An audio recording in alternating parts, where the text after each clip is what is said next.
I'm happy to say that Carl is looking at collecting EDI data in the near future for all the call libraries. So if you're part of it, please participate in that data. I know as BIPOC, we don't want to give our data because we are always asking, why do you need that information from me? What are you going to do with it? I am part of this data collection conversation, so I can assure you that we want to do the right thing moving forward, and that's the reason why we'll be doing this data collection. Any change in EDI is going to happen, especially at a systemic level, is going to happen very slowly. We are trying to unbuild or break, shatter what we have built for centuries and then create something new. So whatever change is going to happen at a glacial level. So steady work, ongoing work, baby steps, one thing at a time, coming at it from our own perspectives, but also looking at it collectively are all important things to break those harmful practices. For the new career library workers or LIS students, I would say same things that my panelists have mentioned to you, but also maybe seek out mentors, because some of your BIPOC mentors have already experienced some of these things and will be able to give you some advice, which may or may not work for you, but at least something for you to take into consideration when you're making your own decisions. I would also say seek out allies from your own institutions, from your own libraries. They are there. I didn't know they were there until I sought them out. And once I found them, I was so happy because they didn't ask questions. They didn't judge me. They just helped me where I needed help and pushed me forward where I needed to be pushed forward. So they're out there. So find them. They're not going to come to you and say, hey, I'm a BIPOC ally. Can I help you? It's going to be up to you to go find them. So go find them. They will help you. They will support you. They have done that for many of us who are sitting here in the panel or in this room, virtual room. So I'm sure you'll find them as well. And I hope things go well for you. Additionally, I also would love to say that I would love to see somebody bring together the library schools that are doing the MLIS programs or the library technician programs, those administrators, those people into one room and say, tell us what you're doing for EDI in librarianship, because that is not happening. I know we need more people, but for EDI to come part and parcel of everything we do, it needs to start at the beginning of who is allowed into library schools. And I would love to have a conversation with them, or I'd love to hear them have a conversation and listen to what they have to say about their work on EDI in librarianship. Thank you, Maha. So we're sorry we didn't get to the audience questions, but we really appreciate your participation. I want to thank the panelists for providing such a rich discussion. We really appreciate you coming to the event. We'll start having lunch now, and we'll start promptly at 12:30 with the lightning talks and the BCALS business meeting. So 12:30 Pacific time. Thank you, everybody. Thank you. Thank you all. So welcome back. In this portion of the event, we'll have 5 lightning talk speakers who are librarians from British Columbia. They will speak for 10 minutes each, and at the end, we'll have question time. When you do have questions for the audience, for the lightning talk speakers, please send them to either Melissa or Reba through the chat, and then I'll read at least some of the questions. And so the presenters are Davina Dandar from, she's a librarian from Royal Roads University, Emily Forwald, education librarian at UBC Education Library, Lindsay Tripp, copyright librarian at Langara College Library, Sajni Lacey, learning and curriculum support librarian at UBCO Library, and Ian Henninger, liaison librarian at SFU Library. And I will give it over to Davina to start the lightning talk. Great, thank you. So I'm just going to quickly share my screen here, and then I will get started.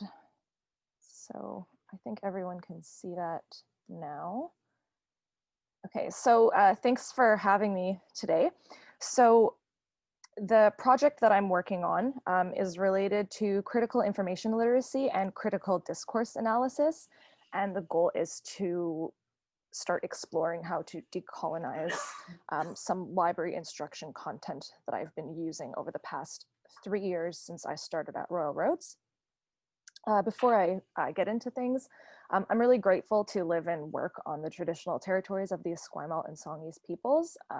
I'm a visitor to these lands, and especially in the middle of this pandemic, I feel very grateful to be here and to continue my work and to just feel like I have a safe place to weather this crisis. And I'd also like to acknowledge the many other territories that today's participants live and work on. So I'm going to go over the goals and purpose of the project. I'm going to speak a little bit to the research method that I'm exploring. I'll give some instructional context to how we do things at Royal Roads. I'll share with you my first attempt at doing this in one of our courses, and then some of the successes, the challenges, and the lessons learned in that first attempt. So the goal of this project was really to explore how to adopt a more critical approach to library instruction and to integrate critical discourse analysis as a research method to analyze how I might better practice critical information literacy. So specifically looking to integrate the voices, perspectives, and even publication sources from Indigenous authors, BIPOC authors, BAME authors, and voices from the Global South, which are often underrepresented in scholarly research in certain areas. And using critical discourse analysis, I wanted to evaluate what I was previously offering to students, the type of content that I would share through our online instruction, and then with making a more active attempt to integrate these perspectives, using critical discourse analysis to also evaluate that, to take a look at how it differs and to start learning more about ways to meaningfully do this. So if you're not familiar with critical discourse analysis, really briefly, it's a method that is used to analyze text and spoken language to get at the meaning of language, power structures that might be represented in the language that we use on a daily basis that we don't even really think of. It just comes naturally to us, or things that we're just so used to using and sharing with students as librarians. And then also the processes by which language will reproduce and maintain social practices in academia, within libraries, and within library instructional contexts. So some of the reflection questions that I have been using to guide my use of critical discourse analysis, because this is new to me, is what power structures are library instructors enacting and supporting through the use of language that we use when we are doing library instruction? Do our choices in language demonstrate these practices to reinforce power dynamics that exist within academia or within a post-secondary context? Are we giving our students the chance to engage and critique that language, or bring their own knowledge and bring their own perspectives to that instruction? And is there a power that comes with being oriented to the language practices that exist in learning how to use the library and in learning how to do research at the post-secondary level? And sorry, I'm just going to move my Zoom window over. And so how do we balance the fact that we need to help students learn to do research and learn the language and vocabulary in a way that empowers them, but in a way that also critically takes a look at some of the power structures that we might be enabling in that support, like colonial hierarchies and things that we can do to think about approaching our instruction from an anti-racist lens. So they're big questions. I definitely don't have all the answers to them yet, but they're helpful for me to think about in terms of how I do instruction. So a little bit about Royal Roads. So it's an applied research institution, and it's working on a distributed learning model. So there's blended learning involved, where pre-pandemic students would come to the university for 2 weeks to have a residency with their cohort and meet each other in person. They have workshops and classes, and then they would go back to where they live or where they work, and they would complete the rest of their program online. And so with a lot of our students being online and doing their work online, a lot of our library instruction is then delivered online. And so we usually offer that online library instruction closer to the end of their degree, but we try to tailor it as well based on the requests that we get from instructors. So one of the ways that we offer online library support, or the main way, is through an embedded librarian forum. And this is just a screenshot or example of what that looks like. So it's a forum that is embedded into the students' course, into their Moodle course shell. And in that forum, we offer library instruction over a 3 to 5 day period. And the topics include things like getting started with their research, finding specific articles, tips and tricks for literature searching or developing search strategies, and thinking about their research as a whole. So thinking about scholarship as a conversation, or sometimes it's around evaluating the sources that they are finding. But in this course, it's always directly connected to an assignment. It is point of need support.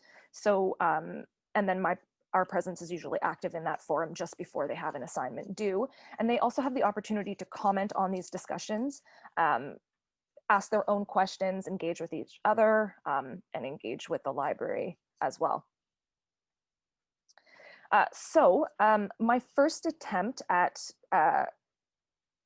using critical discourse analysis and trying to approach my own embedded instruction from a more critical lens and an anti-racist lens involved collaborating with one of our faculty members who's in the School of Humanitarian Studies. And the course where I embedded that instruction was Indigenous Perspectives on Humanitarianism. And so I did things a little bit differently.